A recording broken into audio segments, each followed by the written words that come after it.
ಕಾಂಗ್ರೆಸ್ ಸರ್ಕಾರ ಅಧಿಕಾರಕ್ಕೆ ಬಂದಾಗಿನಿಂದ ಅಧಿಕಾರಿಗಳ ಆತ್ಮಹತ್ಯೆ ಹೆಚ್ಚಾಗ್ತಿದೆಯಾ? ಕಾಂಗ್ರೆಸ್ ಸರ್ಕಾರದ ಆಡಳಿತಾವಧಿಯಲ್ಲಿ ಯಾವೆಲ್ಲ ಅಧಿಕಾರಿಗಳು ಆತ್ಮಹತ್ಯೆಗೆ ಶರಣಾದ್ರು?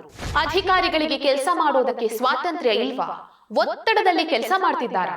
ಡಿಕೆ ರವಿ, ಅನುಪಮಾ ಶೆಣೈ, ರಶ್ಮಿ, ಶಿಖಾ ಇನ್ನೆಷ್ಟು ಅಧಿಕಾರಿಗಳು ಕಿರುಕುಳವನ್ನ ಅನುಭವಿಸಿದ್ದಾರೆ?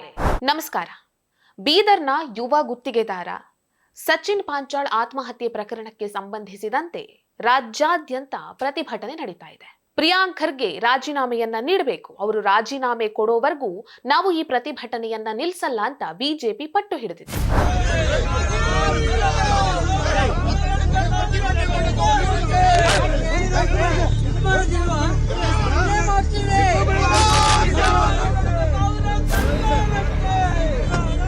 ಈ ಆತ್ಮಹತ್ಯೆಯ ಪ್ರಕರಣವನ್ನ ಸಿಬಿಐಗೆ ಹಸ್ತಾಂತರ ಮಾಡಬೇಕು, ಇಲ್ಲಾಂದ್ರೆ ಜನವರಿ 4ರಂದು ದೊಡ್ಡ ಮಟ್ಟಿನ ಪ್ರತಿಭಟನೆಯನ್ನ ನಡೆಸ್ತೀವಿ ಅಂತ ಕಾಂಗ್ರೆಸ್ಗೆ ಬಿಜೆಪಿ ಎಚ್ಚರಿಕೆಯನ್ನ ನೀಡಿದೆ. ಹಾಗಾದ್ರೆ ಬಿಜೆಪಿಯವರು ಯಾಕೆ ರಾಜೀನಾಮೆಗೆ ಒತ್ತಾಯವನ್ನ ಮಾಡ್ತಿದ್ದಾರೆ? ಯಾಕಂದ್ರೆ ನಾನು ಇವಾಗಲೇ ಹೇಳಿದ ಹಾಗೆ ಬೀದರ್ ಮೂಲದ ಯುವ ಗುತ್ತಿಗೆದಾರ ಸಚಿನ್ ಪಾಂಚಾಳ್ ಆತ್ಮಹತ್ಯೆಯನ್ನ ಮಾಡ್ಕೊಳ್ತಾರೆ. ಆತ್ಮಹತ್ಯೆ ಮಾಡ್ಕೊಂಡ್ರೆ ಅದು ದೊಡ್ಡ ಸುದ್ದಿ ಆಗ್ತಿರ್ಲಿಲ್ಲ.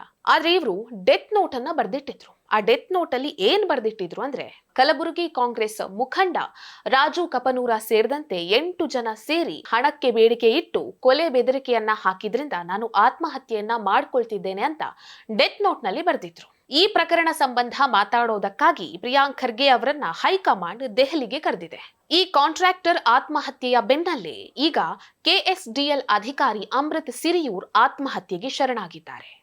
ಇವರು ಕೂಡ ಡೆತ್ ನೋಟ್ ಅನ್ನ ಬರೆದಿಟ್ಟಿದ್ದಾರೆ. ಆ ಡೆತ್ ನೋಟ್ ನಲ್ಲಿ ಇವರು ಕೆಲ ಅಧಿಕಾರಿಗಳ ಹೆಸರನ್ನ ಉಲ್ಲೇಖ ಮಾಡಿದ್ದಾರೆ. ಅಧಿಕಾರಿಗಳು ನನಗೆ ಕಿರುಕುಳ ನೀಡ್ತಿದ್ದಾರೆ, ಒತ್ತಡ ನೀಡ್ತಿದ್ದಾರೆ ಅಂತ ಹೇಳಿ ಆ ಡೆತ್ ನೋಟ್ ನಲ್ಲಿ ಬರೆದಿದ್ದಾರೆ. ಹಾಗಾದ್ರೆ ನಿಜಕ್ಕೂ ಇವರಿಗೆ ಒತ್ತಡ ಇತ್ತಾ? ಒತ್ತಡ ಇದ್ದಿದ್ದೇ ಆದ್ರೆ ಅದು ಯಾವ ಒತ್ತಡ? ಕಿರುಕುಳ ನೀಡಿದ್ರ? ಯಾವ ಕಾರಣಕ್ಕಾಗಿ ಕಿರುಕುಳವನ್ನ ನೀಡಿದ್ರು ಅನ್ನುವಂಥದ್ದು ವಿಚಾರಣೆಯ ಬಳಿಕ ಅಷ್ಟೇ ಗೊತ್ತಾಗಬೇಕಾಗಿದೆ. ಇಂತಹ ಘಟನೆಗಳು ಇದೇ ಮೊದಲಲ್ಲ. ಕಾಂಗ್ರೆಸ್ ಸರ್ಕಾರ ಅಧಿಕಾರಕ್ಕೆ ಬಂದಾಗಿನಿಂದಲೂ ಇಂತಹ ಘಟನೆಗಳು ನಡೀತಾನೆ ಇದೆ. ಕಾಂಗ್ರೆಸ್ ಸರ್ಕಾರ ಈಗ ಅಧಿಕಾರದಲ್ಲಿದೆ. ಕಾಂಗ್ರೆಸ್ ಸರ್ಕಾರದ ಈ ಅವಧಿಯಲ್ಲಿ ಯಾವೆಲ್ಲ ಅಧಿಕಾರಿಗಳು ಆತ್ಮಹತ್ಯೆಗೆ ಶರಣಾದ್ರು ಅನ್ನೋದನ್ನ ನೆನಪಿಸ್ತೇನೆ. ಶಿವಮೊಗ್ಗದಲ್ಲಿ ವಾಲ್ಮೀಕಿ ನಿಗಮದ ಅಧಿಕಾರಿ ಚಂದ್ರಶೇಖರ್ ಆತ್ಮಹತ್ಯೆ ಮಾಡಿಕೊಂಡ್ರು.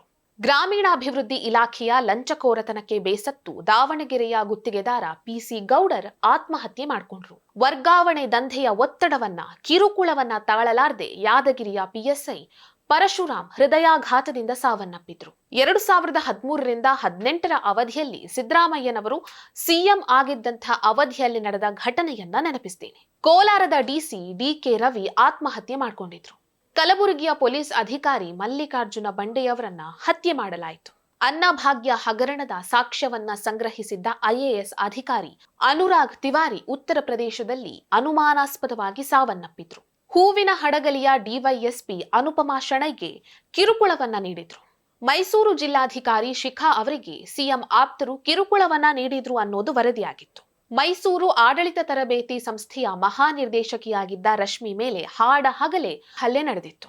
ಈ ಎಲ್ಲಾ ಘಟನೆಗಳಿಂದ ಒಂದು ಸ್ಪಷ್ಟ ಆಗುತ್ತೆ, ಕಾಂಗ್ರೆಸ್ ಸರ್ಕಾರದ ಆಡಳಿತದಲ್ಲಿ ಅಧಿಕಾರಿಗಳಿಗೆ ಕೆಲಸ ಮಾಡೋದಕ್ಕೆ ಸ್ವಾತಂತ್ರ್ಯ ಇಲ್ಲ. ಸ್ವಾತಂತ್ರ್ಯ ಇಲ್ಲ ಅನ್ನೋದಷ್ಟೇ ಅಲ್ಲ, ತೀವ್ರವಾದ ಒತ್ತಡದಲ್ಲಿ ಅವರು ಕೆಲಸ ಮಾಡ್ತಿದ್ದಾರೆ. ಇದು ಯಾವ ರೀತಿಯ ಒತ್ತಡ? ಸಾಮಾನ್ಯವಾಗಿರುವಂತಹ ಒತ್ತಡ ಯಾವುದು ಅಂದ್ರೆ ರಾಜಕೀಯ ಒತ್ತಡ, ಆಮೇಲೆ ಭ್ರಷ್ಟಾಚಾರದ ಒತ್ತಡ, ಸ್ವಜನ ಪಕ್ಷಪಾತದ ಒತ್ತಡ, ಕಾನೂನು ಬಾಹಿರವಾಗಿ ಹಣವನ್ನ ಡ್ರಾ ಮಾಡಬೇಕು ಅನ್ನುವಂಥ ಒತ್ತಡ. ಈ ಎಲ್ಲಾ ಒತ್ತಡಗಳಿಂದ ನೊಂದು ಬೆಂದು ಅಧಿಕಾರಿಗಳು ಕೆಲಸ ಮಾಡಬೇಕು ಅನ್ನುವಂಥ ಪರಿಸ್ಥಿತಿ ನಿರ್ಮಾಣ ಆಗಿರೋದು ಈ ಎಲ್ಲಾ ಘಟನೆಗಳಿಂದ ಸಾಬೀತಾಗಿದೆ. ಈ ವಿಡಿಯೋ ನಿಮ್ಗೆ ಇಷ್ಟ ಆಗಿದ್ದಲ್ಲಿ ಲೈಕ್ ಮಾಡಿ, ಶೇರ್ ಮಾಡಿ, ಕಮೆಂಟ್ ಮಾಡಿ. ನೀವಿನ್ನೂ ನಮ್ಮ ಚಾನೆಲ್ ಅನ್ನ ಸಬ್ಸ್ಕ್ರೈಬ್ ಮಾಡಿಲ್ಲ ಅಂದ್ರೆ ದಯವಿಟ್ಟು ಸಬ್ಸ್ಕ್ರೈಬ್ ಮಾಡಿ. ಹೆಚ್ಚಿನ ಮಾಹಿತಿಗಾಗಿ ಪಕ್ಕದಲ್ಲೇ ಇರುವಂತಹ ಬೆಲ್ ಐಕನ್ ಅನ್ನ ಪ್ರೆಸ್ ಮಾಡಿ.